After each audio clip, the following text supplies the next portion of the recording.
اس چیز کا ہوتا ہے جو نظر آنے والی ہے. ہم کھڑکی پہ پردہ لگاتے ہیں, یہاں کیوں نہیں پردہ لگایا ہو؟ جو کھڑکیوں سے باہر نظر آتا ہے تو اس پر آگے پردہ لٹکا دیا جاتا ہے تاکہ باہر سے اندر, اندر سے باہر نظر نہ آئے. دیوار کے اوپر پردہ کون لٹکائے گا؟ پردہ اس چیز پر ہوتا ہے جو نظر آئی ہو رہی ہے اور اسے چھپایا جائے. اللہ تعالیٰ نے چہرے کو زینت کی چیز بنایا ہے, اس کے چھپانے کا حکم اللہ تعالیٰ نے ارشاد فرمایا ہے. ہاں, پردے میں نکلنے کی اجازت ہے, کوئی اپنی ضرورت کے لیے جانے کی بھی اجازت ہے. کوئی نہ ہو اس کا تو سودا سلف لانے کی بھی اجازت ہے, لیکن باہر جائے تو کس طرح جائے؟ اللہ نے ایک عورت باہر آئی تھی ایک کام کے لیے, وہ جس طرح آئی اور چلی وہ چال اللہ کو ایسی پسند آئی کہ اللہ نے اس عورت کی چال کو قرآن کا حصہ بنا دیا قیامت تک کے لیے. شعیب علیہ السلام کی بیٹیاں پانی پلا کے جلدی پہنچ گئیں. انہوں نے پوچھا جلدی کیسے آ گئی؟ کہنے لگے ایک نوجوان نے ہماری بکریوں کو پانی پلا دیا تھا. تو کہنے لگے اس کو تو اس کی جزا دینی چاہیے. ہاں جی دینی چاہیے. کہا جاؤ بلا کے لاؤ. اب شعیب علیہ السلام کی ایک بیٹی وہ بلانے کے لیے گئی موسیٰ علیہ السلام کو. اس کے لیے اللہ نے جو لفظ استعمال کیا ہیں وجاءت احداہما تمشی علی استحیاء ہیں. اس میں جو 3 لفظ ہیں یہ اضافی ہیں, ایک تمشی, ایک علی, ایک استحیاء. اور قرآن کی عادت تو اختصار ہے, یہاں بات اتنے پر پوری ہو جاتی تھی وجاءت احداہما فقالت ان ابی یدعوک لیجزیک اجر ما سقیت لنا. ان میں سے ایک لڑکی آئی اور آ کر کہا کہ میرے ابا بلاتے ہیں آپ کو, آپ کی مزدوری دینا چاہتے ہیں. لیکن یہاں 3 لفظ بڑھائے ہیں وجاءت احداہما, ان میں سے ایک لڑکی آئی. وہ جو آئی اور چلی وہ چال اللہ کو ایسی پسند آئی کہ اس کو قرآن کا حصہ بنایا. تمشی, علا, استحیاء, وہ لڑکی چل رہی تھی. یہ جو یہاں علا ہے اور استحیاء ہے یہ ایک تشبیہ ہے یہاں بڑی خوبصورت. اللہ تعالیٰ نے حیا کو یہاں سوار تشبیہ دی ہے ایک سواری سے. حیا کو ایک سواری بنایا, گھوڑا, خچر, اونٹ, ایک سواری بنایا. اور اس بیٹی کو اللہ تعالیٰ نے سوار بنایا ہے, سوار. اس کو تشبیہ دی ہے لفظ اعلی سے سوار کے ساتھ. تو یوں اس کا یوں نظر آتا ہے, یوں اللہ تعالیٰ کہہ رہے ہیں کہ ان میں سے ایک لڑکی جو آ رہی تھی اس کے اندر ایسا حیا تھا کہ یوں لگ رہا تھا کہ جیسے حیا سواری ہو اور وہ سوار ہو. حیا سواری ہو اور وہ سوار ہو. اور اس کو اپنی زبان میں منتقل کرنے کے لیے یوں کہا جا سکتا ہے کہ ان میں سے ایک لڑکی آ رہی تھی, وہ لڑکی نہیں آ رہی تھی, وہ حیا خود چل کے آ رہا تھا. لڑکی کیا تھی؟ حیا تھا, حیا. یہ طریقہ ہے مسلمان عورت کے باہر نکلنے کا. اگر یہ طریقہ نہیں سیکھی تو پہلے یہ طریقہ سیکھ لے, پھر اگر ضرورت کو جانا چاہے تو چلی جائے. تو اللہ تعالیٰ نے عورت کو گھر بٹھایا ہے, فارغ نہیں بٹھایا کہ صرف میں کو روٹی پکانا تو عورت کے ذمہ ہی نہیں. اور یہ روز روز گھر میں لڑائی ہو رہی, تو نے مجھے روٹی نہیں پکا, تو نے مجھے چائے ٹھنڈی دے دی, تو نے سالن میں نمک زیادہ ڈال دیا. امی بیوی کی لڑائی ہو رہی, جو کام بیوی کے ذمے اللہ نے لگایا ہی نہیں. یہ عورت کا احسان ہے کہ خامند کو روٹی پکا کے دے دے.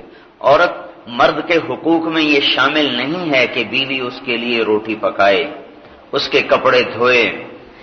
یہ بھی شامل نہیں کہ اس کے بچے کو دودھ پلائے.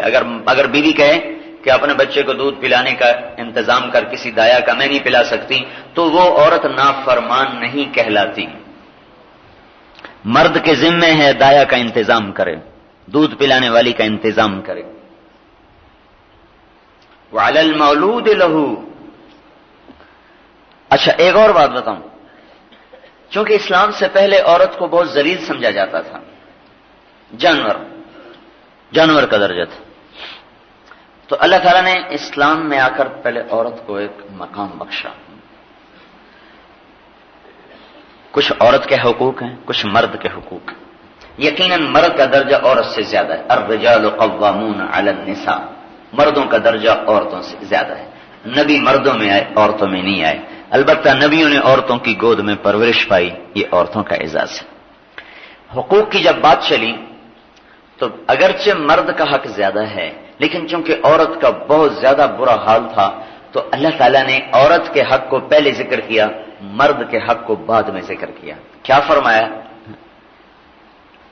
وَلَهُنَّ مثل الذی علیہن بالمعروف ولہن مثل الذی علیہن، یعنی مرتبے کے لحاظ سے یوں ہونا چاہیے تھا کہ اللہ تعالیٰ فرماتے جیسے مردوں کا عورتوں پر حق ہے ایسے ہی عورتوں کا مردوں پر حق ہے، لیکن اللہ نے اس کے برعکس کہا جیسے عورتوں کا مردوں پر حق ہے ایسے ہی مردوں کا عورتوں پر حق ہے، وَلَهُنَّ، ان کا حق ہے مردوں پر، مثل الذی علیہن، جیسا کہ مردوں کا حق ہے عورتوں پر۔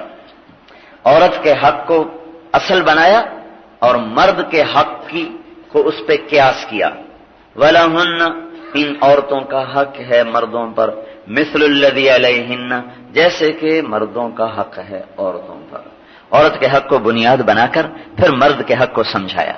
پھر ایک اور بات، وراثت چلتی ہے، وراثت، باپ کے بعد وراثت ہوتی۔ ہمارا سارا علاقہ ہندوؤں سے مسلمان ہوا ہے، ہندوؤں میں بچیوں کو کچھ نہیں دیا جاتا تھا، تو ہمارے بھی پنجاب کا یہ حال ہے، بیٹیوں کو کوئی حصہ نہیں دیتا، بیٹوں کو پتہ نہیں یہاں کا کیا حال ہے، ہمارے ہاں یہاں بھی ایسا ہی ہے۔ ہاں، یہ سارے جہنم میں جائیں گے جو بیٹیوں کو حق نہیں دیتے، ایک نہیں بچ سکتا۔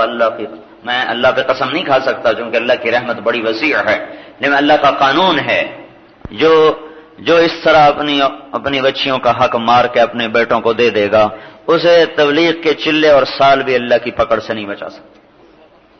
اللہ چاہے تو ابو جہل کو بھی معاف کر دے، میں اللہ پاک کی رحمت کی بات نہیں کر رہا ہوں، اللہ کے قانون کی بات کر رہا ہوں۔ جو اپنی بیٹیوں کو حق نہیں دیتے یہ قیامت کے دن قبر سے ہی دھر لیے جائیں گے۔ تو ہمارا سارا یہ رواج ہے، بچیوں کو حق نہیں دیتے، یہ ہندوؤں سے اثر لیا ہوا ہے۔ ہندو تہذیب میں بیٹی کا کوئی حق نہیں، اور قرآن بیٹی کا حق پہلے بتاتا ہے، مرد کا بعد میں بتاتا ہے۔ یوصیکم اللہ فی اولادکم، اللہ تمہیں اولاد کے بارے میں وصیت کر رہا ہے۔ سبحان، للذکر مثل حظ الانثیین، للذکر، آپ تو ایسے گزر جاتے ہیں نا، وہ غور کیا کرو، جو اس میں جو بیٹھے ہیں قرآن پڑھنے والے ان سے کہہ رہا ہوں غور کیا کرو، للذکر مثل حظ الانثیین، کہ اللہ تعالیٰ یوں فرما رہے ہیں کہ دو بیٹیوں کو جتنا حصہ ملتا ہے اتنا ہے ایک بیٹے کا حصہ۔ اگر اللہ مرد کے لحاظ سے یوں بات ہوتی، مرد کے لحاظ سے یوں بات ہوتی کہ للانثى مثل نصف حظ الذکر، کہ بیٹی کا حصہ بیٹے سے آدھا ہے، اللہ تبارک و تعالی نے یہ نہیں کہا، پھر کیا ہوتا کہ بیٹے کا حصہ اصل ہوتا، بھائی بیٹے کو 2 روپے مل رہے ہیں، اچھا بھائی بیٹی کو 1 روپیہ دے دو۔ اللہ نے اس کے الٹ کہا، للذکر مثل حظ الانثیین، 2 بیٹیوں کو جتنا حصہ ملتا ہے اتنا ایک بیٹے کو دے دو۔ اچھا 2 بیٹیوں کو 2 روپے مل رہے ہیں، اچھا بیٹے اکیلے کو 2 روپے دے دیے جائیں، تو بچی کے حق کے وراثت کو بنیاد بنایا اور اس پر بچے کے حق کا قیاس فرمایا۔ للذکر، مردوں کے لیے، مرد کے لیے ہے، لڑکے کے لیے ہے، کتنا؟ للذکر، لڑکے کے لیے کتنا؟ تو جو کتنا ہے نا وہ بنیاد اب بنے گا۔ لڑکے کو کتنا دینا ہے جی؟ سوال اللہ نے یوں اٹھایا، لڑکے کو کتنا دینا ہے؟ سوال یوں ہونا چاہیے تھا، جی لڑکی کو کتنا دینا ہے؟ جی بیٹے کو کتنا دینا ہے؟ بیٹے کا آدھا۔ نہیں، اللہ یوں کہہ رہا ہے، لڑکے کو کتنا دینا ہے؟ کتنا دیں یا اللہ لڑکے کو؟ کا 2 بیٹیوں کے برابر 1 لڑکے کو۔ للذکر مثل حظ الانثیین، 2 بیٹیوں کا جتنا بنتا ہے اتنا 1 بیٹے کو دیا جائے۔ اللہ نے وراثت میں بھی بچی کے حق کو بنیاد بنایا، حقوق میں بھی عورت کے حق کو بنیاد بنایا۔ وہ وجہ اس کی یہ ہے بھائیوں کہ عورت کے ذمے کام بڑا ہے، نسل کی تیاری، نسل کی تربیت۔ باپ تو بھاگا دوڑی میں رہتے ہیں نا، کاروبار، نوکریاں، ملازمتیں، باہر کے ہزاروں بکھیڑے، عورت گھر میں ہے. اس کے لیے کام بڑا عظیم ہے کہ یہ جو چھوٹے چھوٹے معصوم بچے بیٹھے ہیں، 15 برس کی مہلت ہے ماں باپ کو. 15 برس 13 برس کے اندر اس بچے اور بچی کو اس قابل بنا دو کہ جب اللہ کی شریعت اس کی طرف متوجہ ہو تو یہ 100% ماننے والے بن چکے ہوں. اتنا مشکل کام دیا ہے اللہ تعالیٰ نے ماں کو. باپ کو بھی ساتھ ہے، میں صرف ماں کی بات نہیں کر، لیکن چونکہ ماں کا تعلق زیادہ ہے، ہر وقت ساتھ ہے، ہر وقت ساتھ ہے، ہر وقت ساتھ ہے. 6 سال کی عمر تھی اسماعیل علیہ السلام کی، تقریباً 6 سال، کوئی حتمی نہیں. جب ابراہیم علیہ السلام نے کہا تجھے ذبح کرنا چاہتا ہوں، کیا ارادہ ہے تیرا؟ اور اس 6 برس میں اس بچے نے اپنے باپ کو آج پہلی دفعہ دیکھا ہے. چونکہ پہلے جو 2 دفعہ آئے، ایک دفعہ تو چھوڑنے آئے، اگلی دفعہ 1 سال کے بعد آئے، تو 1 سال کے اسماعیل کو کیا پتا باپ کون ہے دشمن کون. تیسری دفعہ آئے تو ذبح کرنے کے لیے آئے، اور اس وقت وہ بھاگنے والے بن گئے تھے، دوڑنے والے بن گئے، 5-6 سال کے ہو چکے تھے. آپ زمین آسمان ایک منظر دیکھ رہے ہیں، دھرتی نے ایسا تماشا کبھی نہیں دیکھا تھا، نہ زمین نے، نہ آسمان نے، فضا نے، نہ کائنات نے. کہ ایک ویرانہ ہے، مینا کی پہاڑیاں ہیں، جمرۃ العقبہ ہے، اور باپ چھری چھپائے کھڑا ہوا ہے. معصوم بچہ ہے. بچہ معصوم تو پرایا بھی دل کو بھاتا ہے. اپنا بیٹا کس عمر میں ملا تھا؟ 84 سال کی عمر میں پہلا بیٹا ملا، 84 برس کی عمر جب پہلا بچہ ملا. 64 برس دعا مانگی. اگر 20 سال کی عمر میں شادی ہوئی ہوگی تو 64 برس، 25 سال کی عمر میں ہوئی ہوگی تو 60 برس. اور جب وہ بھاگنے والا بن گیا، بیٹے تجھے ذبح کرنا چاہتا ہوں، تیرا کیا خیال ہے؟ تو یہ تیرا کیا خیال ہے کا مطلب یہ نہیں تھا کہ تو کہے گا تو کر دوں گا، نہیں کہے گا تو پھر نہیں کروں گا. اس کا مطلب یہ تھا تو مان جائے گا تو پھر آسانی سے کام ہوگا، نہیں مانے گا تو مجھے زبردستی کرنی ہوگی. 6 سال میں ماں نے بچے کو اس مقام پہ پہنچایا کہ وہ بڑے آرام سے کہتے ہیں افعل ما تؤمر ستجدنی انشاء اللہ من الصابرین. ابا یہ آپ کریں جو کرنا ہے، آپ دیکھ لیں گے میں صبر والا ہوں.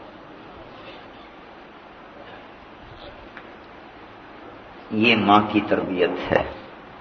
اس تربیت سے ہماری عورتیں غافل ہیں.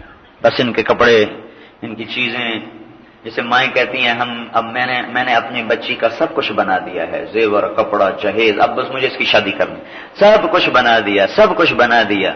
میں یوں کہتا ہوں اس کا دل بھی بنا دیا کہ نہیں بنا دیا؟ اس کو ہاتھوں کا زیور تو بنا دیا، اس کے ماتھے کا زیور، کانوں کا زیور، ناک کا زیور، پاؤں کا زیور، گلے کا زیور تو بنا دیا. جسم کے کپڑے بنا دیے، اس کے لیے تم نے جہیز بھی بنا دیا، بیڈ بھی بنا دیا، فریج بھی بنا دیا، واشنگ مشین بھی بنا دی، استری بھی دے دی، سب کچھ دے دیا. اس کے دل کو تقوی کا زیور بھی پہنایا کہ نہیں پہنایا؟ اس کے دل کو اللہ کی محبت کا زیور پہنایا کہ نہیں پہنایا؟ اگر دل کو خالی بھیج دیا تو یہ گھر بڑی مشکل سے آباد ہوگا. وہ کہتا میرا بیٹا کاروباری ہو گیا، بس اب میں نے اس کی شادی کر دینی. میرا بیٹا ڈاکٹر بن گیا، اب میں نے اس کی شادی کر دینی. اس کو انسان بننا بھی سکھایا کہ نہیں صرف ڈاکٹر بننا سکھایا؟ کہیں یہ ایک زندگی اس کے ماں باپ کتنے ارمان سے بیٹیوں کو پالتے ہیں، اور ایسے وحشی آگے اپنی حاکمیت کو استعمال کرتے ہیں جیسے پاؤں کی جوتی ہو یا گھر کی نوکر ہو. نہ عورتوں کو پتہ ہے کہ اللہ کی کیا حدود ہیں، نہ ان خامدوں کو پتہ ہے کہ اللہ کی کیا حدود ہیں. ہر گھر میں آگ لگی پڑی ہے. تو یہ ماں باپ کے ذمے ہے بیٹے کو اس سطح پہ لاؤ کہ وہ انسان بنے.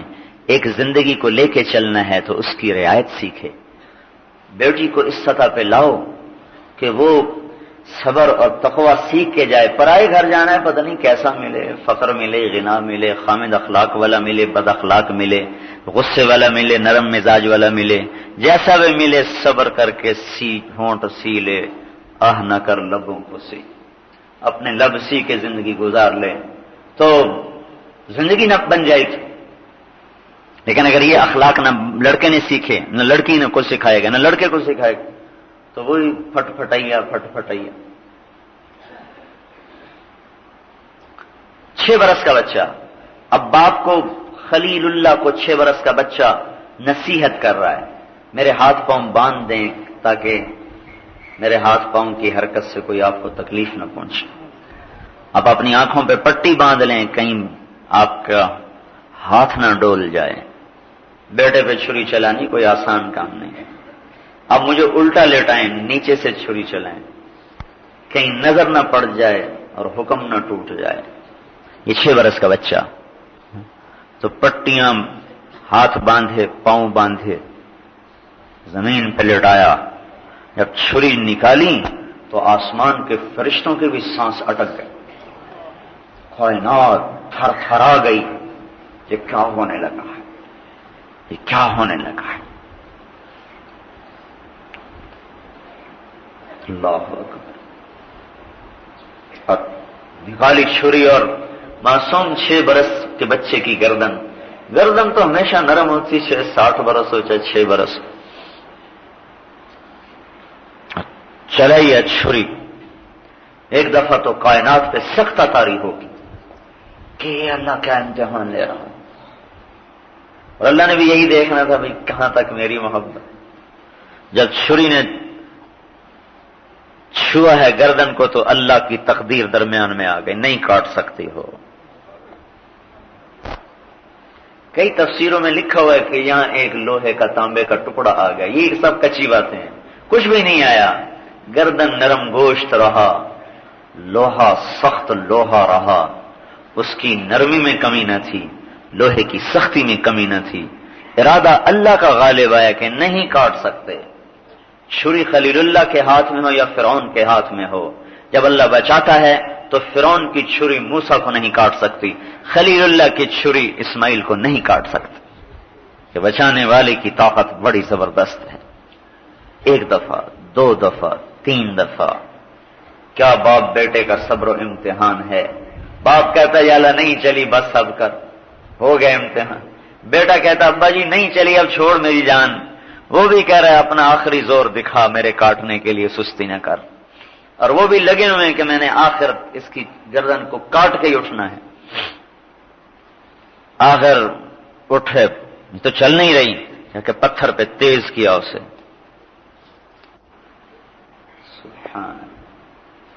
پھر آ کے جو چلایا تو اللہ تعالیٰ نے دیکھ لیا سچا. قد صدقت الرؤیا انا كذلك نجزي المحسنين.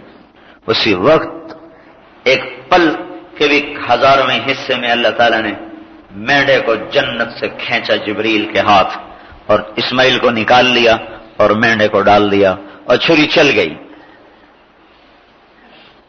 پٹی کھولی تو اسماعیل برابر کھڑے ہوئے, مینڈا ذبح ہوا پڑا ہے. اس لیے ہمارے نبی پاک صلی اللہ علیہ وسلم ہمیشہ چھترا مینڈا چھترے کی قربانی دیتے تھے. بھیڑ کا نر, بھیڑ کے نر کو چھترا کہتے. آپ لوگ کیا کہتے؟ دمبا نہیں, لیلا. لیلا, ہاں ہاں ہم بھی لیلا کہتے ہیں اپنی مان, سینگوں والا. آپ اس کی قربانی دیا کرتے تھے, ایک اپنی طرف سے ایک امت کی طرف سے. ابراہیم علیہ السلام کی سنت میں چھترے کی قربانی دیا کرتے تھے. تو یہ ماں اتنی تربیت کر سکتی. اس لیے ہم کہتے ہیں بھائی مرد بھی اللہ کی راہ میں نکلو, عورتیں بھی اللہ کی راہ میں نکلو. انہیں تربیت کرنا آئے کہ بچوں کو کیسے ہم نے تیار کرنا ہے اللہ کے حکموں پر. حبیب ابن زید رضی اللہ تعالیٰ عنہ کو مسلمہ کذاب نے پکڑا اور کہنے لگا ایک دفعہ کہہ دو میں اللہ کا رسول ہوں, تمہیں چھوڑ دوں گا. کہنے لگا یہ تو کبھی بھی نہیں کہوں گا. تو اس نے ان کا ایک ہاتھ کاٹ دیا. پھر کہنے لگا اب بھی موقع ہے.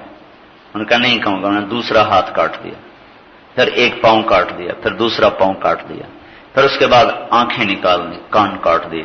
ان کی ہڈیوں سے گوشت اتارنے لگا جیسے کسائی اتارتا ہے, ایسے زندہ کا, مرے نہیں تھے, زندہ زندہ تڑپ تڑپ تڑپ کے جان دے دی. اور یہ نہ کہا کہ تو رسول اللہ ہے.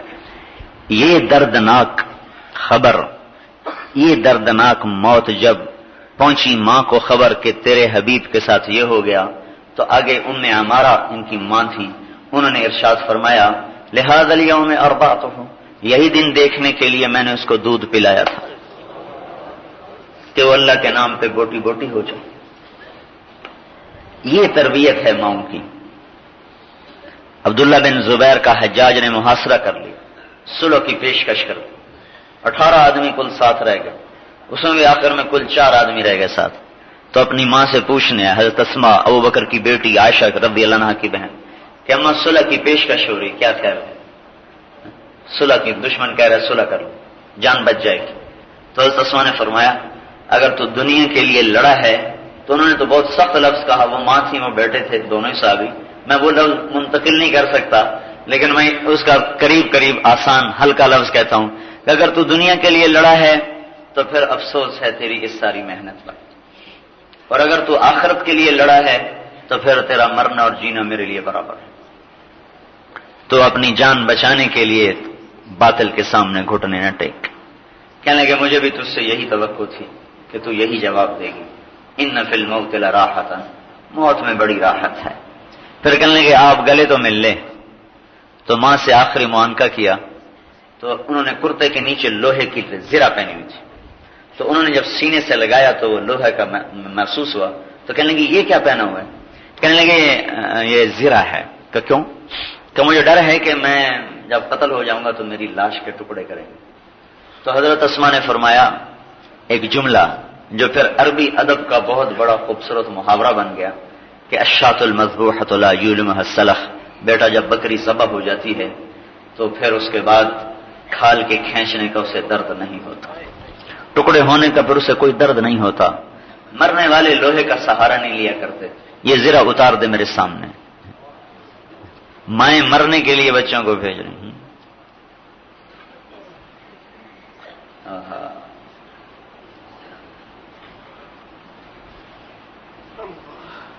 دلہا کو سجاتے تھیں مائیں. آج کل کی مائیں ایسے اس زمانے کی مائیں اپنے بیٹوں کو مرنے کے لیے تیار کریں، اللہ کے نام پر، دنیا کے لیے اللہ کے نام ان کو سجا کے بھیجتے تھے. تو وہ 4 آدمیوں کے ساتھ 3000 کا مقابلہ کیا. صبح سے عصر تک ان کے قریب کوئی نہیں آ سکا. 3000 سوڈانی اس لشکر میں زیادہ. دونوں ہاتھوں سے تلوار چلانے میں عبداللہ ابن زبیر ماہر تھے. دونوں ہاتھوں سے تلوار چلانے، لہذا ان کے قریب آنا تو موت کو دعوت دینا ہوتا تھا. عصر تک تو کوئی ان کے قریب نہیں آ سکا. تو انہوں نے اوپر سے پتھر مارے. جس پہاڑ کے اوپر اب سعودی بادشاہوں کا محل بنا ہوا ہے، اس کو جبل ابی قبیس کہتے ہیں. یہاں پر انہوں نے فٹ کی ہوئی تھی وہ توپیں، اس زمانے کے توپیں جو پتھر پھینکتے. وہ پتھر ایک آیا اور سر پہ لگا، یہاں اتنا بھاری پتھر. تو اس سے خون جو نکلا تو سیدھا آ کے گرا قدموں کے اوپر، پنجوں پر. تو فوراً شعر پڑا وَلَسْنَا عَلَى الْأَعْقَابِ تَدْمَعُ قُلُوبُنَا وَلَكِنْ عَلَى الْأَقْدَامِ تَقْطُرُ الدِّمَاءُ. ہم وہ نہیں ہیں جن کی کمر پہ زخم لگیں اور ان کی ایڑیوں پہ خون آئے. ہم وہ ہیں جو اپنے سینے کے خون سے اپنے پنجوں کو مہندی لگاتے ہیں. دو پتھر جو پڑے وہ تو آسمانی آفت تھی، وہ چکرا کے گر گئے. 70 برس کی عمر تھی اس وقت، 70 سال کی عمر تھی جب 3000 کا 4 آدمیوں کے ساتھ صبح سے عصر تک مقابلہ کیا. پھر وہ گرے تو اس وقت یہ آخری الفاظ اسماء ان قتلت لا تبقینی لا تبکینی لم يبق الا حسبی ودینی. اسماء میں مر جاؤں تو لا تبکینی، یا میرے اوپر رونا مت، خود ہی تو نے بھیجا تھا، اب رونا نہیں. لم يبق الا حسبی ودینی، میرا دین سلامت رہا باقی سب کچھ چلا گیا، یا میری شرافت سلامت رہی باقی سب کچھ چلا گیا. وصار من لعنت به یمینی، میرے سب ساتھی چھوٹ گئے، صرف میری تلوار نے میرا ساتھ دیا. اور انہوں نے اوپر چڑھ گئے سوڈانی اور قصہ تمام کر دیا. حجاج نے ان کی لاش کو حجون کے مقام پر سولی پہ لٹکا دی. 1 ہفتہ لاش لٹکی رہی. تیسرے دن حضرت اسماء کا گزر ہوا تو دیکھ کر کہنے لگے اچھا ابھی سوار کے اترنے کا وقت نہیں آیا. سوار کے ابھی سوار کے اترنے کا وقت نہیں آیا. تو اب تو ہماری عورتوں کو نہیں پتا تربیت ہے کس چیز کا نام. ہمارے یہاں بس اتنا ہے کہ لڑکا نمازی بن جائے، لڑکی نمازی بن جائے، بہت جی بہت اچھا ہے جی نمازی ہے جی. سب سے زیادہ اخلاق دیکھنے کی ضرورت ہوتی ہے. فرائض کے ساتھ سب سے زیادہ اخلاق دیکھنے کی ضرورت ہوتی ہے. اس کے اخلاق کیسے؟ نیا گھر یا بات کرے گا چل سکے گا. تو یہ اخلاق بنانے پر آج کل ماں باپ کی محنت ہے ہی کوئی. تو بھائیوں اور بہنوں، ہماری عورت کا بھی بڑی ذمہ داری ہے. چند بنیادیں ہیں جس پر ہم نے اپنی نسل کو اٹھانا ہے. ہم نے آگے بٹل بھی جانا ہے اور پتہ بھی نہیں چلتا، وقت گزر جاتا ہے، لیکن ہیں بھی ضروری. میں مختصر بتاتا ہوں. سورۃ لقمان میں اللہ تعالیٰ نے چند چیزیں ذکر کی ہیں جس پر اپنی اولاد کو ماں باپ کے ذمہ ہے اٹھانا. اس میں پہلی بات ہے وَإِذْ قَالَ لُقْمَانُ لِابْنِهِ وَهُوَ يَعِظُهُ يَا بُنَيَّ لَا تُشْرِكْ بِاللَّهِ. پہلی چیز اپنی اولاد کو ایمان سکھانا، لا الہ الا اللہ، لا تشرک باللہ، شرک نہ کرنا. نفی مشکل ہوتی ہے، اس بات آسان ہوتا ہے، اس لیے نفی کو پہلے ذکر کیا ہے، اس بات یہاں ذکر ہی نہیں کیا. لا الہ الا اللہ، اللہ ایک ہے، اس کا کوئی شریک نہیں. لا شریک لہ کو دل میں اتارنا یہ بڑا مشکل کام ہوتا ہے. شرک خفی، شرک جلی. ہم شرک خفی میں مبتلا ہیں. اللہ کا شکر ہے ہم مشرک نہیں ہیں، لیکن خفی شرک ہے کہ پیسے پر امید، اسباب پر توکل، چیزوں پر توکل، اللہ سے نگاہ کا ہٹنا. یہ وہ اندر کا چھپا ہوا شرک ہے جس کو مرنے سے پہلے نکالنا ضروری ہے. تو ماں باپ کو مہلت ملی ہے 15 سال، لڑکی کے لیے 13 سال. لڑکی جب بالغ ہو جائے کہ اس سے پہلے ان کو یہ لا الہ الا اللہ دل میں اتار دو کہ وہ اللہ کے سوا ہر ایک سے ان کی نگاہ ہٹ جائے. پھر درمیان میں اللہ اولاد کو بتا رہا ہے،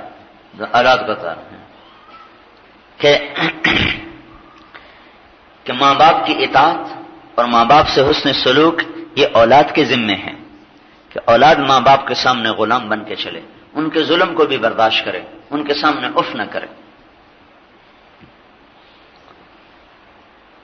دوسرا سبق کیا دیا؟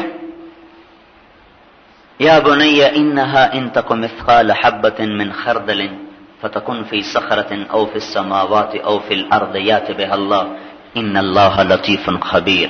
بیٹا ایک رائی کے برابر نیکی کرے گا یا بدی، چھپ کے کرے گا یا کھل کے کرے گا، اللہ تجھے دیکھتا ہے، تیرا حساب کتاب لے لے گا. یہ دوسرا سبق ہے کہ ان کے اندر اللہ تعالیٰ کی گرفت کا، حساب کتاب کا اور آخرت کا تصور ان کے اندر بٹھانا کہ آخرت میں اللہ کو جواب دینا ہے. یہ دوسرا سبق ہے. تیسرا سبق کیا ہے؟ یا بنی اقم الصلاۃ، بیٹا نماز پڑھو، بچوں کو نماز پلانا. وامر بالمعروف ونہی عن المنکر، ان کو تبلیغ سکھانا کہ جاؤ بھلائی پھیلاؤ، جاؤ برائی مٹاؤ. واصبر علی ما اصابک، صبر سکھانا. ان ذلک من عزم الامور، چونکہ یہ مشکل کام ہے تو اس لیے ان کو حوصلہ دینا، بڑے کام میں تکلیفیں آتی ہیں، صبر کرو. تھوڑی سی تکلیف ہے، تھوڑا سا صبر کرو گے پھر تم بڑے آدمی بن جاؤ گے، بڑے ڈاکٹر بن جاؤ گے، بڑی عزت ہوگی، بڑا پیسہ ہوگا. تھوڑی سی مشقت ہے، تھوڑی سی پڑھائی ہے، تھوڑی سی مشقت ہے.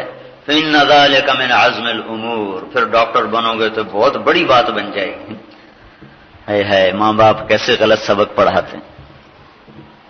بھائی بناؤ، ہم بنانا ہے اپنے بچوں کو ڈاکٹر بھی، انجینئر بھی، سائنسدان بھی، تاجر بھی، ذمہ دار بھی، پر ان کی عظمت تو پیدا نہ کرو.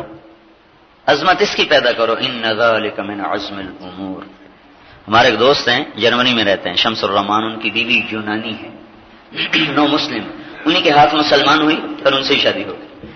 اس نے اپنے بچوں کی ایسی تربیت کی ہے، 4 سال کی عمر کا بچہ کوئی عورت گھر میں آ جائے تو وہ بھاگ، بڑی عزت ہوگی، بڑا پیسہ ہوگا. تھوڑی سی مشقت ہے، تھوڑی سی پڑھائی ہے، تھوڑی سی مشقت ہے. فإن ذلك من عزم الامور، پھر ڈاکٹر بنو گے تو بہت بڑی بات بن جائے گی. ہے ماں باپ کیسے غلط سبق پڑھاتے ہیں. بھائی بناؤ، ہم بنانا ہے اپنے بچوں کو ڈاکٹر بھی، انجینئر بھی، سائنسدان بھی، تاجر بھی، ذمہ دار بھی، پر ان کی عظمت تو پیدا نہ کرو. عظمت اس کی پیدا کرو. ان ذلک من عزم الامور. ہمارے ایک دوست ہیں جرمنی میں رہتے ہیں، شمس الرحمان، ان کی بیوی یونانی ہے، نو مسلم، انہی کے ہاتھ مسلمان ہوئی پھر ان سے ہی شادی ہو گئی.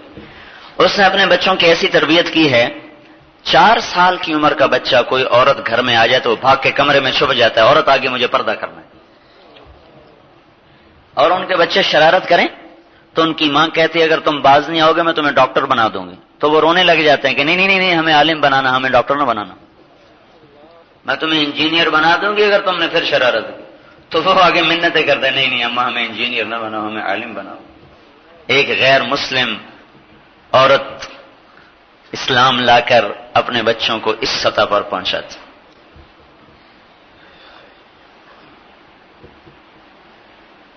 ایک مسلمان ماں باپ ہیں،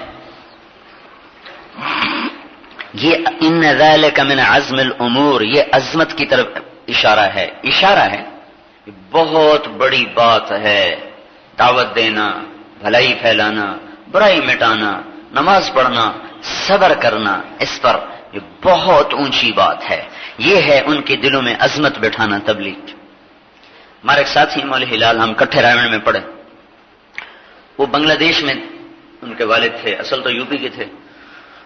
55-60 میں ان کی یہ تھی بہت بڑی ٹیکسٹائل مل، جب لوگوں کے پاس خال خال ملیں ہوتی تھیں۔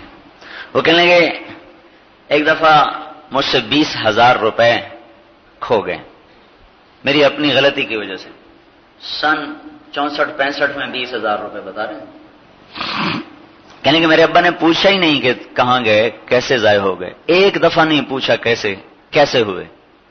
کہ میں کئی دن ڈرتا رہا اب سزا ملے گی، اب سزا ملے گی، پوچھیں گے۔ ایک دن میں عشاء کے بعد تعلیم ہوتی تھی مسجد میں تعلیم میں نہیں بیٹھا اور گھر آ گیا، تو گھر سے مسجد سے آتے ہی مجھے اتنا ڈانٹا، تو تعلیم میں نہیں بیٹھا۔ کہنے کہ میرے دل میں خیال آیا کہ اس کا مطلب ہے تعلیم میں بیٹھنا 20,000 سے زیادہ قیمتی ہے۔ 20,000 کا تو پوچھا ہی نہیں کیا کیا، اور تعلیم میں نہیں بیٹھا تو اتنی تنبیہ، اتنی ڈانٹ کا خود بخود میرے دل میں آ گیا کہ تعلیم بڑا عمل ہے، 20,000 چھوٹی چیز۔ یہ تربیت ہے بھائی، بڑی بات ہے تبلیغ کرنا۔ صاحب نے لا تشرک باللہ پہلا سبق، انہا ان تک مثقال حبہ یہ آخرت، یہ دوسرا سبق، نماز تیسرا سبق، دعوت چوتھا سبق، صبر پانچواں سبق، چھٹا سبق ہے۔ 6 نمبر ہی اللہ نے سکھائے ہیں اپنے بچوں کے لیے، وہ انہی میں سے 6 نمبر ہیں سارے، ایمان بھی ہے، نماز بھی ہے، تبلیغ بھی ہے، اکرام بھی ہے، آخرت کے اندر اخلاص بھی ہے۔ 6 کے 6 نمبر ہیں۔ اصل میں میرا دماغ جو ہے نا وہ تو سویا ہوا، آنکھیں کھلی ہوئی، اور جسم کی جو ایک ہڈی ہے نا وہ کہہ رہے تم ہم پر زیادتی کر رہے ہو، لیکن اب کیا کریں، ہاتھی والوں سے یاری ہو تو دروازے بڑے ہی رکھنے پڑتے ہیں۔ تبلیغ کے کام مطلب اپنے جسم کے عذر دیکھیں تو کیسے چلیں؟ تو وہ میں اس کو تفصیل بتانا چاہتا تھا کہ وہ آ نہیں سکی، اس لیے میں اب صرف اشارے کر رہا ہوں۔ تو چھٹا نمبر اللہ بتا رہے ہیں، وہ کیا ہے؟ جو ہمارا چوتھا نمبر ہے، چوتھا نمبر اخلاق۔ اکرام مسلم مطلب اخلاق، اچھے اخلاق۔ یہ اچھے اخلاق اتنا بڑا سبق ہے کہ اللہ تعالیٰ نے ایمان کے لیے ایک جملہ بتا، لا تشرک باللہ، آخرت کے لیے وہ 1.5 سطر ہے، نماز کے لیے ایک چھوٹا سا جملہ اقم الصلاۃ، تبلیغ کے لیے وامر بالمعروف ونہی عن المنکر واصبر علی ما اصابک، 3 جملے۔ لیکن جو اخلاق ہے، لا تصاعر خدک للناس 1، لا تمش فی الارض مرحا 2، ولا تمش فی الارض مرحا، ان اللہ لا يحب كل مختال فخور، واقصد فی مشیک 4، واغضض من صوتک 5، ان انکر الاصوات لصوت الحمیر 6 جملے۔ اخلاق کو سکھانے کے لیے 6 جملے آئے ہیں، وہ سب سے آخر میں رکھا ہے۔ عام طور پر جب ہم اسکول پڑھتے تھے تو ہمارے استاد کہا کرتے تھے جب پیپر ہو تو پہلے آسان سوال حل کر لو، پھر مشکل سوال حل کرنا، آخر میں مشکل سوال کرنا، پہلے ہی مشکل شروع کر دیا تو اسی میں اٹک جاؤ گے تو آسان سوال بھی رہ جائیں گے۔ تو اللہ تعالیٰ نے اخلاق بڑا مشکل سبق ہے، اس کو آخر میں رکھا۔ اخلاق بڑا مشکل چیپٹر ہے، اس کو سب سے آخر میں رکھا، اور اس کی زیادہ تفصیل کی، اس کو زیادہ واضح کیا، لا تصاعر خدک للناس، بدتمیز نہ ہو، تو منہ چڑھا کے بعد نہ، منہ چڑھانا یہ ہمارا اردو کا محاورہ نہیں، ہمارا اردو کا محاورہ بدتمیز نہ بنا، لا تصعر خدک للناس، بدتمیز، یوں گردن ٹیڑھی ہو، منہ ادھر ہو، آنکھ ادھر ہو، بدتمیز نہ بن، لا تمشی فی الارض مرحا، اکڑ کے نہ چل، اللہ کو تکبر والے پسند نہیں ہیں، وقصد فی مشیک، چال میں میانہ روی رکھ، وغضض من صوتک، آواز پست رکھ، گدھا ہے جو شور مچاتا ہے، اچھے اخلاق والا شور نہیں مچاتا۔ اور ایک حدیث میں آتا ہے، صحابی کا اثر ہے، ابن ابی الدنیا رحمۃ اللہ علیہ نے اپنی کتاب التوکل میں یہ روایت نقل کی ہے کہ اللہ تعالیٰ نے اپنے بندوں میں صفات کو بکھیرا، دو صفتیں آسمان سے بڑی تھوڑی آئی ہیں، دو صفتیں، ایک اللہ پر یقین اور ایک اچھے اخلاق، یہ دو ہیں ہی بڑے تھوڑے۔ یعنی بازار میں مانسرا کی منڈی میں ایک چیز کم پڑ جائے تو کیا ہوگا، اس کا ریٹ بڑھ جائے گا، اور زیادہ ہوگی تو ریٹ گھٹ جائے گا۔ تب اسلام کی منڈی میں، شریعت کے بازار میں، دین کے گودام میں، یہ دو جنسیں اللہ نے بہت تھوڑی رکھی ہوئی ہیں، ایک صحیح یقین، ایک اچھے اخلاق۔ جو چیز تھوڑی ہوتی ہے قیمت بڑھ جاتی ہے، صحیح یقین اور اچھے اخلاق بڑی محنت سے آتے ہیں، تھوڑی محنت سے نہیں آتے۔ اچھے اخلاق کی بہت بڑی محنت ہے، بہت بڑی محنت کرنی پڑتی۔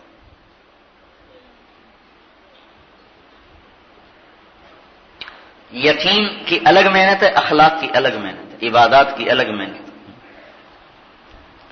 ایک جماعت میں ہم تھے بیرون ملک میں بڑے عجیب لطیفے ہوتے ہیں، چھوٹی چھوٹی باتوں پہ ایسے لڑتے ہیں، لیکن یہ لڑتا ان کا کہیں کسی کے دل میں کمی نہ آ جائے۔ ساتھ ایک قصہ پہلے بتاؤں پھر وہ بتاؤں۔ ایک جماعت، اس وقت پیدل سفر ہوتے تھے، حج کیا جاتا تھا، حج سے واپسی ہوتی تھی، اب وہ ویزے بند ہو گئے تو حج بھی بند۔ ایک جماعت مدینہ منورہ پہنچی، لڑ کے، وہ مولانا سید خان صاحب رحمۃ اللہ علیہ زندہ تھے، اور اس وقت ان کی بڑی مہمانی ہوتی تھی، تو وہاں انہوں نے مدینہ کی شورا سے کہا ہم اکٹھے نہیں رہنا چاہتے، ہمیں الگ کر دو، ہم مدینے میں آئے ہیں، آگے جانا ہے، حج کرنا ہے، ہمارے دلوں میں ایسی نفرتیں ہیں کہ ہم حج بھی صحیح نہیں ہمارا ہو سکے، ہمیں الگ کر دو۔ انہوں نے بڑا سمجھایا، نہیں ہم نے نہیں اکٹھے رہنا، ہمیں الگ کر، ہمیں الگ کر۔ تو ایک شورا کے ساتھی کو حضور صلی اللہ علیہ وسلم کی خواب میں زیارت ہوئی، ارشاد فرمایا کہ انہیں جدا نہ کرنا، یہ مجھے ہر حال میں پیارے لگتے ہیں، یہ لڑ کے بھی اچھے لگتے ہیں، جوڑ کے بھی اچھے لگتے ہیں، یہ ہر حال میں مجھے پیارے لگتے ہیں۔ انسان جو ہوئے ہو ہی جاتے۔ تو ہم دسترخوان پہ بیٹھے تھے تو بیچارے خدمت والے سالن رکھ رہے تھے، تو ایک ساتھی کے سامنے پلیٹ نہ رکھی گئی، اسے اگلے کے سامنے رکھی گئی۔ جب ختم ہوا کہتا میرا ٹکٹ دو، میں واپس جانا۔ تو کیا ہوا بھائی؟ کہ میرے آگے سالن نہیں رکھا، اس کے آگے رکھ دیا، کیوں؟ میں کوئی چھوٹے باپ کا بیٹا ہوں، میرا ٹکٹ واپس کرو، میں نے واپس جانا۔ بڑی منتیں، خوش آمدیں، ترلے کر کے اس کو سمجھایا، اچھا بھائی معاف کر، اچھا بھائی معاف کر۔ میں یوں کہنا چاہتا ہوں، سال لگانا آسان ہے، اخلاق بنانا مشکل ہے۔ بنتے اسی راہ میں ہیں، اللہ کی راہ میں نکل کے یہ اخلاق بنتے ہیں، ایمان بنتا ہے، لیکن اس کا بنتا ہے جو نیت کرتا ہے کہ میں نے اخلاق بنانے ہیں، میں نے ایمان بنانا ہے۔ جو نیت نہیں کرے تو وہ اجر تو پائے گا لیکن ان صفات سے محروم رہے گا۔ اور ہمیشہ اچھے اخلاق پر گھر قائم ہوتے ہیں، پیسے پر گھر نہیں چلا کرتے۔ فقر و فاقہ ہو، اخلاق اچھے ہوں، زندگی نبھ جاتی ہے۔ اخلاق بناؤ میرے بھائیوں، میری بہنوں، اپنی اولاد کے بھی اخلاق بناؤ، اپنے بھی بناؤ۔ یہ ہے وہ بنیاد جس پر اولاد کو اٹھایا جاتا ہے۔ ہمارے بچپن کا واقعہ ہے، ہمارے ایک رشتہ دار تھے، رشتہ داری تو اتنی قریب کی نہیں تھی لیکن میرے والد صاحب اور ان کی دوستی رشتہ داری سے بھی زیادہ تھی۔ وہ 50s میں تھے، انسپیکٹر، بڑے خوبصورت ہمارے خاندان، کچھ 6.5 فٹ ان کا قد، لال سرخ رنگ۔ ان کی ماں ان کی شادی کرنا چاہے، ایک ہماری خاندان کی سب سے بدصورت لڑکی سے، تو اب وہ میرے والد صاحب سے آ کر کہنے لگے بتا کیا کروں اللہ بخش، ماں کی مانوں تو ساری زندگی مصیبت ہے، نہ مانوں تو کیا کروں، تو ماں ناراض ہے۔ میرے والد صاحب نے کہا اپنی ماں کو راضی کر لے کوئی، کہنے لگا اچھا چلو تو کہتا تو ٹھیک۔ شادی ہو گئی۔ اب شادی ہوئی تو اس کا نام تھا نور بی بی، اور نور بی بی اندر ہوتی تو ذوالفقار باہر ہوتا، نور بی بی باہر ہوتی تو ذوالفقار اندر ہوتا۔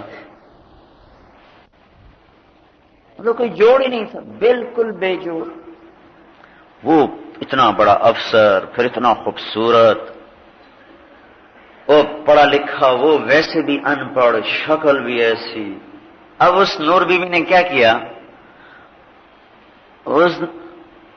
اس کے اخلاق بڑے نورانی تھے، وہ نوکر بن گئی بیوی کی بجائے۔ اس کے بوٹ پالش کر، کپڑے دھو، پولیس افسر کبھی رات کو 1 بجے آ رہا، کبھی 12 بجے، کبھی 1:30 بجے، تو اس وقت تک جاگتی رہتی۔ جب وہ آتا تو تازہ روٹی پکا کے اس کے سامنے رکھتی، پھر جب وہ لیٹ جاتا تو اس کو دباتی، پھر صبح اٹھنے سے پہلے اس کی وردی تیار، بوٹ پالش، ہر چیز۔ اس نے 3 برس اپنے خاوند کی نوکر بن کے خدمت کی۔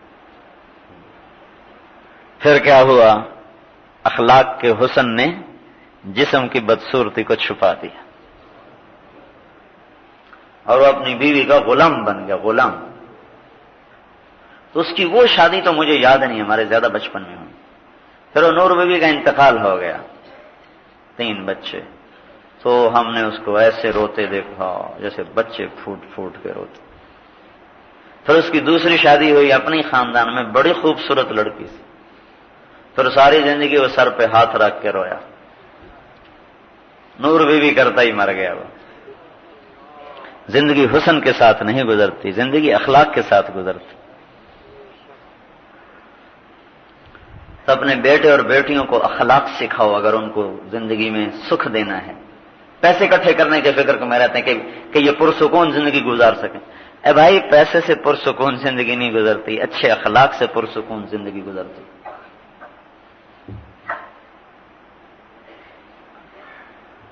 اس زندگی کو بنانے کے لیے اللہ کی راہوں میں پھرنا پڑتا ہے، اس کے لیے نکلنا پڑتا ہے۔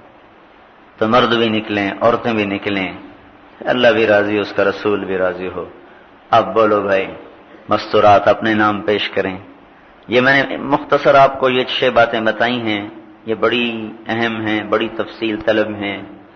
یہ تو ہر ماں کو روزانہ قرآن کا یہ رکوع کھول کے پڑھنا چاہیے، ہر باپ کو روزانہ قرآن کا یہ رکوع کھول کے پڑھنا چاہیے کہ اللہ کیا چاہتا ہے کہ بچوں کو کیا بنایا جائے۔ نصیب آگے ان کا اپنا ہے، وہ مال والے بنیں گے، بادشاہ بنیں گے، فقیر بنیں گے، یہ اللہ کا ہر ایک اولاد کا اپنا نصیب ہے، ماں باپ اولاد کا نصیب نہیں بناتے۔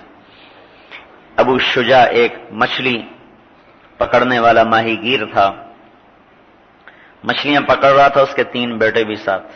ایک نجومی گزرا، دیلم ایران میں ایک جگہ ہے، کہنے لگا بھائی میں نے خواب دیکھا ہے، تعبیر تو دے دو۔ کہا کیا؟ کہا میں نے پیشاب کیا تو اس سے ایک آگ نکلی، اوپر جا کے شعلہ بن گئی، پھر اس کے 3 شعلے بن گئے، پھر ان شعلوں کے چھوٹے چھوٹے شعلے بن گئے۔ تو وہ نجومی کہنے لگا یہ تیرے 3 بیٹے ایک دن آئے گا بادشاہ بنیں گے۔ تو اس نے اپنا جوتا نکالا اور اپنے بیٹوں کو بھی کہا مارو اس بدماش کو، ہماری غریبی کا مذاق اڑاتا ہے۔ تو 4 باپ بیٹے نے اس کی خوب ٹھکائی کی، خوب مارا اس کو، ہماری غریبی کا مذاق اڑاتا ہے، ہماری غریبی کا مذاق اڑاتا ہے۔ 3 بیٹے، چوتھا باپ، وہ کہنے لگا مار لو مار لو، بادشاہ بنو گے۔ جب اس کی اچھی صفائی کر لی تو پھر وہ ابو شجاع کہنے لگا چلو اس کی پٹائی کی ہے، اس کو ایک مچھلی انعام دے دو۔ 20 برس کے بعد 3 بیٹے اسلامی سلطنت کے بادشاہ بن چکے تھے۔ رکن الدولہ، معز الدولہ کے نام سے وہ انہوں نے عز الدولہ، انہوں نے 120 برس حکومت کی ان کے خاندان میں، اور اتنے کامیاب حکمران گزرے وہ، خاص پر ان میں جو رکن الدولہ تھا، اتنا فاضل آدمی نکلا۔ ماں باپ تھوڑا ہی اولاد کا نصیب بناتے، ان کے اخلاق بنا دو، مقدر کا رزق ان کے لیے لکھا جا چکا ہے۔ تو بولو بھائی کون تیار؟ کتنے ہو گئے؟ اس میں اجر کے لحاظ سے، نورانیت کے لحاظ سے بہت فرق ہے۔ مرد چونکہ مسجد کے پابند ہوتے ہیں، وہ کام چھوڑ کے مسجد میں آ جاتے ہیں۔ عورتوں کے لیے جماعت کی پابندی نہیں، تو وہ کہتے یہ کام کر لوں، یہ کر لوں، یہ کر لوں، یہ کرتے کرتے کرتے ظہر عصر کے پاس چلی جاتی ہے، عصر مغرب کے پاس چلی جاتی ہے، مغرب عشاء کے پاس چلی جاتی ہے، عشاء 12 بجے چلی جاتی ہے۔ یہ بے برکتی ہے۔ الصلاۃ علی وقتہا ای الاعمال خیر، صحابہ نے پوچھا یا رسول اللہ سب سے بہترین عمل کیا ہے؟ آپ نے فرمایا الصلاۃ علی وقتہا، نماز کو اس کے وقت پر پڑھنا سب سے بہترین عمل ہے۔ تو یہ ساری مستورات کی خدمت میں گزارش ہے، نماز کا اہتمام اس طرح فرمائیں۔ عام طور پر اس علاقے میں سرحد میں نماز کا رواج تو ہے، لیکن دو چیزیں ہیں، مردوں میں بھی جماعت کا اہتمام تھوڑے ہی لوگ کرتے ہیں، عورتوں میں ہے ہی نہیں، یعنی وقت کی پابندی۔ ایک تو وقت کی پابندی کے ساتھ نماز پڑھے، دوسری جو بہت بڑی غلطی ہے وہ ہے نماز کو تیز پڑھنا۔ اتنی تیز تیز نماز پڑھتے ہیں، نہ رکوع سیدھا ہوتا ہے، نہ سجدہ سیدھا ہوتا ہے، نہ رکوع سے اٹھنا سیدھا ہوتا ہے، نہ دو سجدوں کے درمیان بیٹھنا سیدھا ہوتا ہے، بہت تیز نماز پڑھی جاتی ہے۔ پھر یہ جو نماز میں بھی کھڑے ہوتے ہیں اور ادھر آنے والے کو بھی دیکھتے ہیں، ادھر جانے والے کو بھی دیکھتے ہیں، نماز بھی پڑھ رہے ہوتے ہیں اور یوں اپنی آنکھوں کو مار رہے ہوتے ہیں، کون آیا کون گیا یہ بھی دیکھ رہے ہوتے ہیں۔ تو ہمارے یہاں ایک بوڑھا بابا تھا امام دین، ہمارے گاؤں میں پکا نمازی تھا، دکاندار تھا، سفید داڑھی، ہم چھوٹے چھوٹے تھے، تو ایک ہی دکان ہوتی تھی، تو وہ نماز پڑھنے آ جاتا، کبھی تو چابی بھول کے اس کی جیب میں رہ جاتی، تو اس کا بیٹا آ کے قریب کہتا تو وہ نماز پڑھتے پڑھتے جیب سے چابی نکالتا، پھر اپنے بیٹے کو پھر اللہ اکبر، یہ ہم نے خود دیکھا۔ تو بابا امام دین والی نماز پڑھتے ہیں یہ سارے پٹھان جو نے، اللہ ماشاء اللہ، ساری عورتیں سارے مرد نماز پر بڑا ظلم کرتے ہیں۔ تو نماز پہ بندوں پہ ظلم کرنا بھی بہت بری بات ہے، پر نماز پہ ظلم کرنا اس سے بھی بری بات۔ تو اس لیے آپ نے کہا سب سے برا چور وہ ہے جو نماز میں چوری کرے۔ کہا یہ نماز میں چوری کیا ہوتی ہے؟ کہا رکوع ٹھیک نہ کرے، سجدہ ٹھیک نہ کرے۔ تو اس طرح نماز پڑھیں مرد عورت کہ دیکھنے والے کو بھی پتا چلے کہ اس کا دل نماز میں لگتا ہے۔ تو ایک چھوٹا سا نسخہ میں بتاتا ہوں۔ ایک تو سب نے قرآن میں سے قل واللہ سے ٹھیکہ کیا ہوا کہ ہم نے بس تجھے ہی پڑھنا ہے ہر رکعت میں، یہ 4 سنتوں میں ہر رکعت میں قل واللہ، ہر رکعت میں قل واللہ۔ بھائی آج یہ ٹھیکہ تبدیل کر دو، 2-4 اور ٹھیکے کر لو، کم از کم 4 صورتیں تو یاد کرو، ہر رکعت میں الگ صورت پڑھی جائے۔ ایک ہی صورت کو ہر رکعت میں پڑھنا مکروہ لکھا ہے، کراہت ہے۔ بھائی الم تر کیف یاد کر لو، انا اعطینا یاد کر لو، والعصر یاد کرو، قل هو اللہ یاد کر لو، چلو 4 صورتیں۔ آواز دعائے قنوت کی جگہ بھی قل هو اللہ پڑھ کے اللہ اکبر۔ بھائی یہ کہاں کا فتویٰ ہے؟ اور چلو ربنا آتنا پڑھ لو، دعا کی جگہ دعا پڑھو تو واجب ادا ہو جائے گا، دعا کی جگہ قل هو اللہ پڑھنے سے تو واجب ادا نہیں ہوتا، وتر ہوتے ہی نہیں۔ تو دعائے قنوت یاد کریں، جب تک یاد نہیں ہوتی ربنا آتنا فی الدنیا حسنۃ وفی الآخرۃ حسنۃ وقنا عذاب النار، یہ پڑھ لیا کریں تو یہ اس کے قائم مقام ہو جاتا ہے دعا کے، لیکن قل هو اللہ تو قائم مقام نہیں ہوتا۔ تو ایک تو بھائی ہم بدل بدل کے صورتیں پڑھیں۔ دوسرا یہ ہے کہ رکوع میں 3 دفعہ سبحان ربی العظیم کی بجائے 5 دفعہ پڑھنا شروع کر، 5 دفعہ ٹھہر۔ یہ نہیں کہ جتنی دیر میں 3 دفعہ پڑھتے تھے اب رفتار تیز کر کے اتنی دیر میں 5 کر دیا تو پھر تو مطلب پھر بہت ہو گیا، بلکہ رک رک کے سبحان ربی العظیم، سبحان ربی العظیم، سبحان ربی العظیم، سبحان ربی العظیم، سبحان ربی العظیم۔ پاک میرا رب عظمتوں والا، اس کو سوچو، پاک میرا رب عظمتوں والا۔ پھر جب رکوع سے کھڑے ہو سمع اللہ لمن حمدہ، ربنا لک الحمد، ربنا لک الحمد، یہ سب کھڑے کھڑے ہو۔ ابھی ہوتا ہے کہ ہمارا ربنا لک الحمد سجدے میں پورا ہوتا ہے، سمع اللہ کے بعد ربنا لک الحمد، وہ سجدے میں جاتا ہے، پھر وہاں سے اللہ اکبر کرتا ہے۔ اب آپ کھڑے ہو کر کہو ربنا لک الحمد۔ عورتوں نے تو فرض بھی پڑھنے ہیں اکیلے اور سنت بھی اکیلی، تو دعائیں بھی پڑھا کریں، حمدن کثیرا طیبا مبارکا فیہ۔ آپ جب سنتیں پڑھے تو یہ پڑھو، نفل میں یہ پڑھو، اس سے بھی لمبی دعا ہے، میں صرف اتنی بتا دیتا ہوں، ملء السماوات وملء الارض وملء ما بینہما وملء ما شئت من بعد۔ تو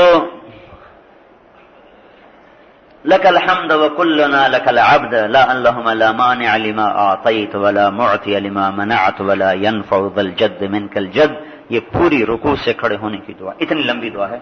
چلو آپ ربنا لك الحمد مہربانی کر کے کھڑے کھڑے پڑھو، جاتے جاتے نہ پڑھو تو بھی بات بڑی اچھی ہو جائے گی۔ دو سجدوں کے درمیان اتنی دیر بیٹھو کہ 3 دفعہ سبحان اللہ سبحان اللہ سبحان اللہ کہا جا سکے، ٹھیک ہے نا؟ تو نماز کے اوقات پر عورتیں بھی جماعت کا وقت معلوم کریں اور سارا کام چھوڑ کے اس وقت میں نماز کو ادا کریں۔ میں نے بیان میں نے کہا تھا کہ بچوں کو وقت دیا کریں، تو بچوں کو وقت دینے کا بہت خوبصورت طریقہ ہے، تعلیم کی جائے، گھروں میں سارے بیٹھ کر تعلیم کریں۔ مرد دیر سویر ہوتے ہیں تو گھر کی عورت ہی بچوں کو بٹھا کے تعلیم کروائے، مرد بھی شریک ہو جائے تو اچھی بات ہے، گھر میں تعلیم کروائی جائے، پھر اس میں ان کو ذہن بنانا، آخرت کا، جنت کا، جہنم کا، صحابہ کی زندگی کا بتانا، یہ اس کو ساتھ ساتھ کیا جائے تو انشاءاللہ العزیز بچوں کا اور ماں باپ کا اور اولاد کا آپس میں ربط بڑھے گا اور ان کے سامنے اخلاق بھی آئیں گے، اعمال بھی آئیں گے، صحیح تربیت آئے گی، تو یہ تھوڑا سا اس کا اہتمام کر لیا جائے۔ اللهم لك الحمد كما انت اهله فصل على محمد كما انت اهله وافعل بنا ما انت اهله انك اهل التقوى واهل المغفرة ربنا آتنا في الدنيا حسنة وفي الآخرة حسنة وقنا عذاب النار۔ اللہ ہم سب تیرے دربار میں مرد عورتوں کا مجمع جمع ہے، ہم سب کو معاف بھی فرما، ہماری توبہ کو قبول بھی فرما، ہمارے گناہوں سے درگزر فرما، صغیرہ کبیرہ گناہ معاف فرما، ہمیں اپنی محبت معرفت میں کامل فرما، ہمیں اپنی اولادوں کی ایسی تربیت کرنے کی توفیق دے جیسا تجھے پسند ہے۔ اے اللہ تربیت اصل تیرے ہاتھ میں ہے، دل تیرے ہاتھ میں ہے، ہمارے بچے بچیوں کے دلوں کو اپنی ذات کی طرف پھیر دے، آخرت دین اعمال کی طرف پھیر دے، شیطانی راستوں سے دلوں کو ہٹا لے، اپنا بنا لے اور ہمارا بن جا۔ یا اللہ یہ آنے والا سارا مجمع مردوں عورتوں کا، یا اللہ ان سب کو ہم سب کو اپنی محبت معرفت میں کامل فرما دے۔ یا اللہ پورے عالم میں پورے دین کے زندہ کرنے کا ہمیں ذریعہ بنا دے، ہمارے گناہوں کی وجہ سے ہمیں محروم نہ فرما، ہمیں ٹھکرا نہ دے، ہمیں دھتکار نہ دے۔ یا اللہ ہم تیرے بندے ہیں، بے شک نافرمان ہیں، یا اللہ ہم صرف تجھے ہی مانتے ہیں، یا اللہ ہم باغی نہیں ہیں، نافرمان ہیں۔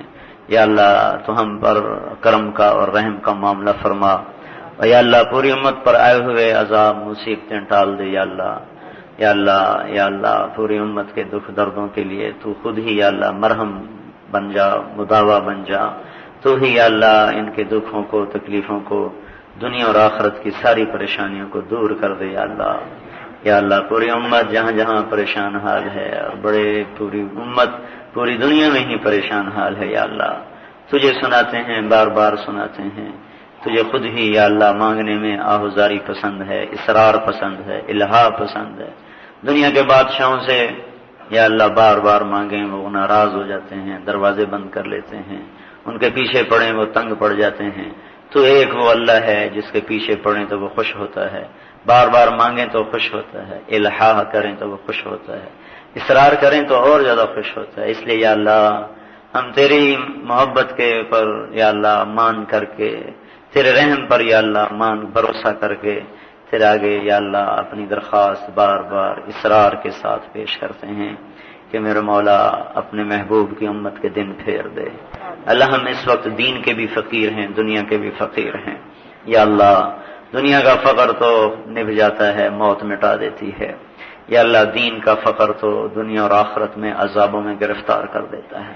مولا ہم تو دنیا کا فقر بھی نہیں مانگتے، ہماری دنیا بھی اچھی کر، ہمیں دین کے فقر سے بھی بچا، دنیا کے فقر سے بھی بچا، ہمیں دنیا کی گرمی سے بھی بچا، ہمیں قبر کی آخرت کی گرمی سے بچا، ہمیں دنیا کے دکھ درد سے بچا، ہمیں سکرات کے دردوں سے بچا، ہمیں قبر کے جھٹکوں سے بچا، ہمیں آخرت کی تکلیفوں سے بچا، ہمیں حشر کی گرمیوں سے بچا، یا اللہ اپنی پکڑ سے بچا، بے شک یا اللہ ہم نے اپنے گناہوں سے اپنے اوپر جہنم کو واجب کیا ہوا ہے.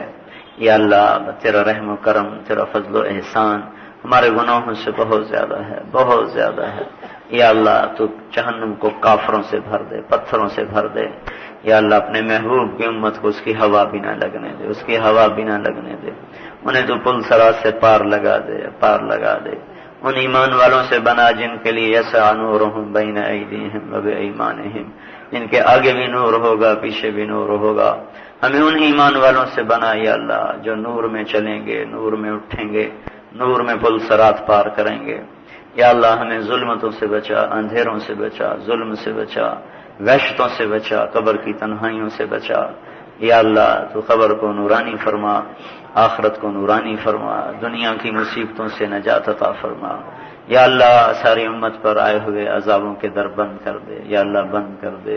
وہ گناہ تو ہو ہی رہے ہیں جس کی وجہ سے عذاب آ رہے ہیں. یا اللہ پر تو اپنے فضل سے معاف کر دے اور اپنے غضب کے دروازے بند کر کے رحم کے دروازے کھول دے. جن گناہوں کی وجہ سے یہ سب کچھ ہو رہا ہے وہ گناہ بھی ہمارے معاف کر کے امت کو ان گناہوں سے ہٹا لے. یا اللہ ہٹا لے. یا اللہ پاکیزہ فضا قائم کر دے. یا اللہ ہم نے تو کتابوں میں ہی پڑھا ہے تقوی ایسے تھا، فضا ایسی تھی، نیکی ایسی تھی، ماحول ایسا تھا. میرے مولا ہماری تو اکھیاں ہی ترس گئیں اس پاک ماحول دیکھنے کو، وہ پاکیزہ فضائیں دیکھنے کو. یا اللہ کانوں نے سنا ضرور ہے، آنکھوں نے آج تک دیکھا نہیں ہے. میرے مولا آنکھوں نے پڑھا ضرور ہے پر ان آنکھوں نے آج تک دیکھا نہیں ہے. ان ترسی ہوئی آنکھوں کو یا اللہ، ان ترسی ہوئی آنکھوں کو یا اللہ وہ ایمان کی بہار دکھا دے. اس مالی کا کیا حال ہوگا جس کا سارا چمن اجڑ جائے؟ اس زمیندار کا کیا حال ہوگا جس کا سارا کھیت جل جائے؟ مولا تیرے محبوب کی امت کا سارا باغ اجڑ گیا، سارا کھیت جل گیا. یا اللہ ہم بچھڑے ہوئے قافلے کی طرح ہو گئے، ڈوبتی کشتی کے مسافر کی طرح ہو گئے. مولا ہر طرف موت کا رقص ہے، باطل کے ہاتھ میں دوری دھار کا خنجر ہے. وہ ہماری جانوں کے بھی در پہ ہیں، ہمارے ایمان کے بھی در پہ ہیں، ہمارے ایمان کے بھی در پہ ہیں، ہمارے ایمان کے بھی در پہ ہیں، ہمارے ایمان کے بھی در پہ ہیں، ہمارے ایمان کے بھی در پہ ہیں، ہمارے ایمان کے بھی در پہ ہیں، ہمارے ایمان کے بھی